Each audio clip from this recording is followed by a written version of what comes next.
Well, we're here again, little setup there. Continuing with Mark, and this is session 27 on the Gospel of Mark, a continuous commentary, which we hope to finish. We covered basically half of chapter 5, the Gerasene demoniac, so called, and now we are going to deal with the woman with a blood flow, um, which is sandwiched in with the resurrection or raising of Jairus's daughter. So this is probably the best example that I've studied in the Gospel of Mark of this sandwiching, dovetailing technique. And again, I view this as God using art, literary composition in the hands of these inspired evangelists to communicate sort of double whammy, a message, which in this case I think it would be variants of the equivalence of salvation, helping, healing, uh,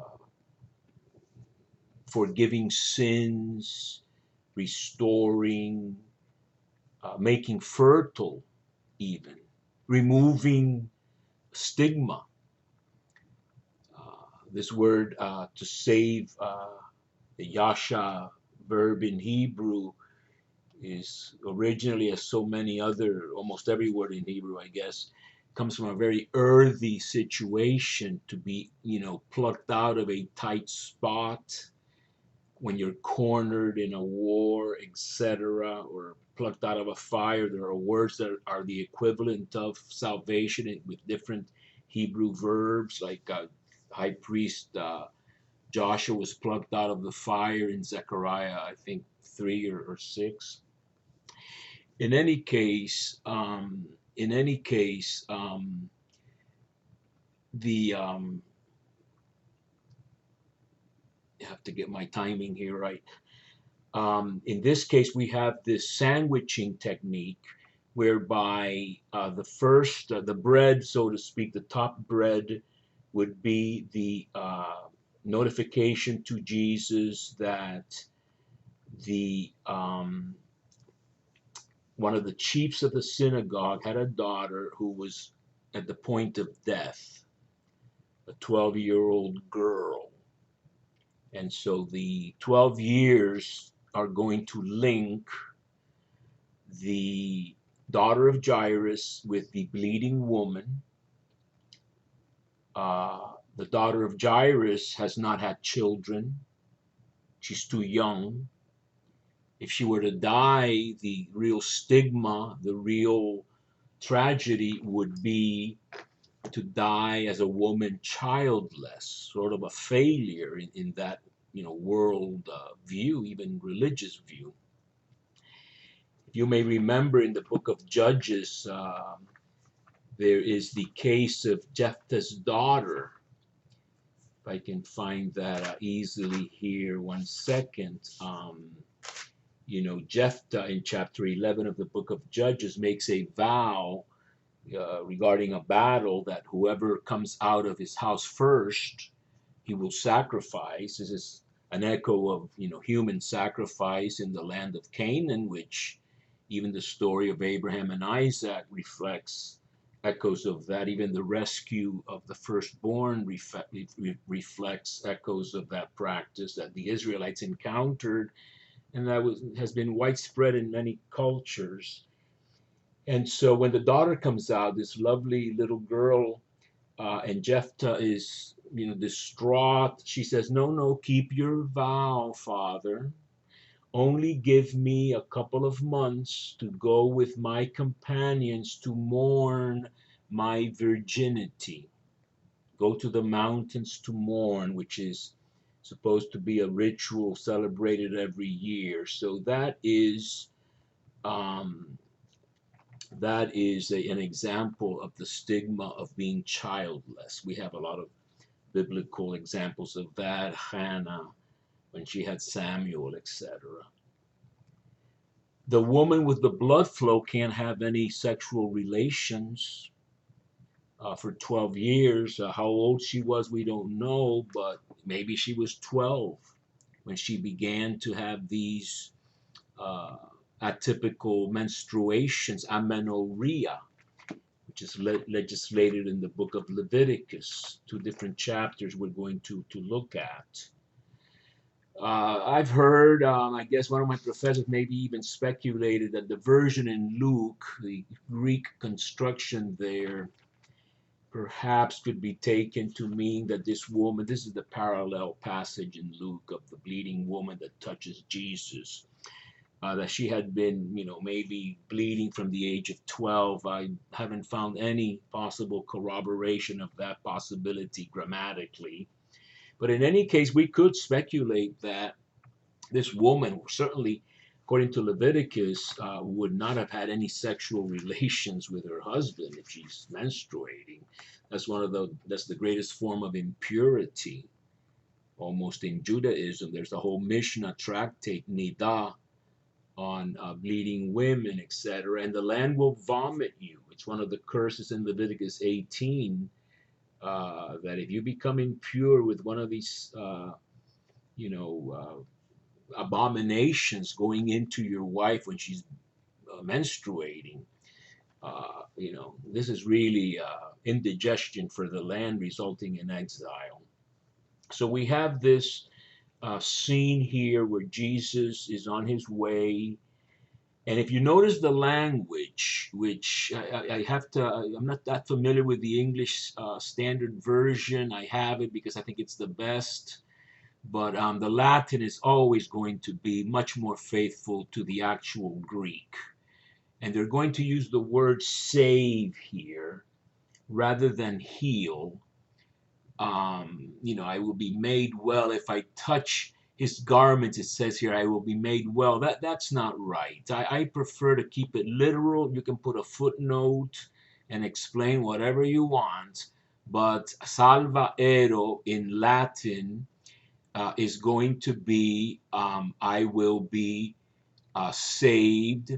Sothe would be the verb there. I'm looking to see whether I can find this easily. I shall be saved and live. Um, the Greek is saying here. So and the Jerusalem Bible that I'm using in Spanish from 1973 is very reliable. No translation is perfect. The Latin is not perfect either.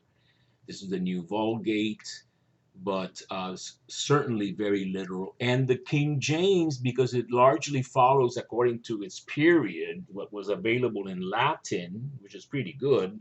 That's why it's such a literal translation. People may have a problem with the archaic Elizabethan English, which is beautiful. It's hard to, you have to interpret that too sometimes.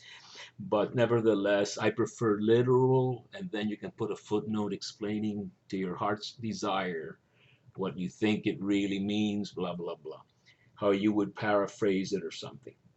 So anyway, this woman touches him. She's an impure woman, totally impure woman. The leper, Jesus has touched the leper in Mark chapter 1. This time he doesn't touch the woman, she touches him. And it says that immediately the flow of blood dried up. And if you look at the Latin, which is for me a little easier than the Greek, that I've forgotten a little bit of it, but I could certainly look at it. It basically says that immediately was dried up the fountain of her blood. The fountain of her blood. Very unusual expression, but the beauty of that is that it comes right out of Leviticus 12:7. Very interesting. This is all research I did for my dissertation, so that you know. Um, so in Leviticus 12, of all things, it is about a woman who's given birth. Incredible. When the fountain of her flow is stopped, then she's going to she will be purified from the fountain of her flow in Greek. Now the chapter that actually deals with a bleeding woman is going to be chapter 15. This is not where this expression is being taken from.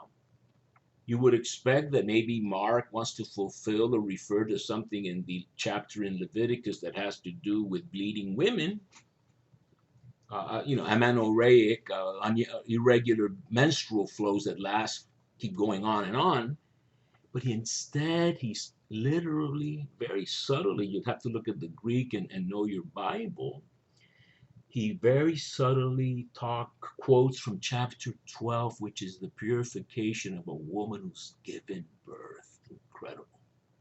To me, this means that this woman, for the first time, will give birth. Then, of course, and then again, the language is if I just touch his cloak, I shall be, um, I shall be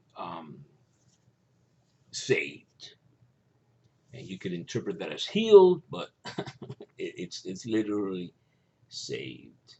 And what Jesus says in the beginning is exactly that. At the end, rather, is exactly that. Daughter, your faith has made you well.